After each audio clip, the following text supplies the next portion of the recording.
panoorin natin ang tanong at opinion ni Auntie Claire kay Cardante Marcoleta patungkol doon sa affidavit ni Master Sergeant Gutesa na di umano ito ay gawa na bago ito pinanotaryo.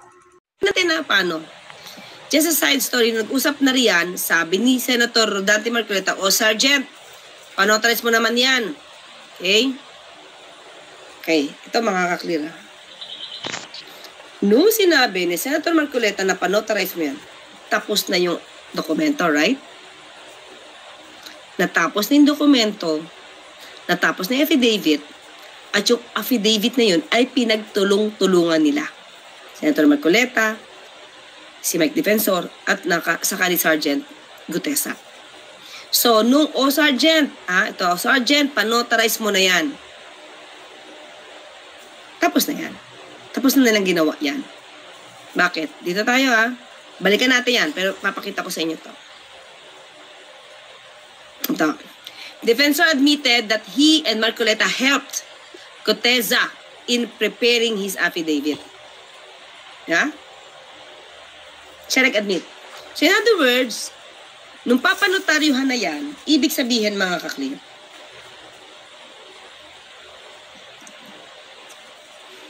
natapos na nila yung dokumento. Nung sinabi niya panonotaryuhan yan, tapos na nila yung dokumento. Okay? So ganon. Wait lang mga kaklir. Yan.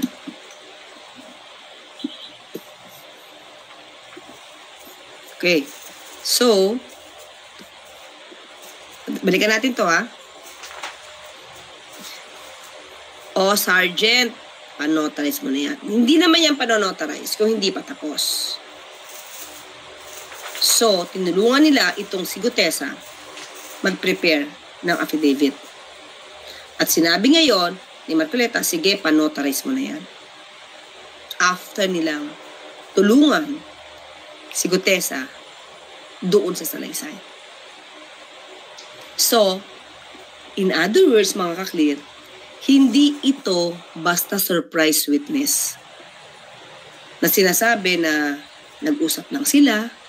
Ganito yung parang kwento ni, please correct me if I'm wrong Ito, di ba, Dictus Rex? Ito yung kwento ni Marcoleta, ni Senator Marcoleta, na parang kaya wala siyang dokumentong binigay.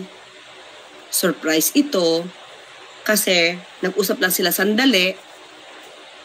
Diba? Nag-usap lang sila sandali. Tapos, sige, gumawa ka na ng affidavit, panotaryo mo na, kapag oras ka, ito kami, dito ako mapuntahan sa oras na to kasi yan yung hearing. So, kung kasama si Senator Marcoleta na gumawa ng affidavit ni Gutesa, it means alam niya na yung laman nun. Right? Kung alam niya na yung laman nun, bakit hindi niya pa rin nagawang sabihin ito sa Blue Ribbon Committee?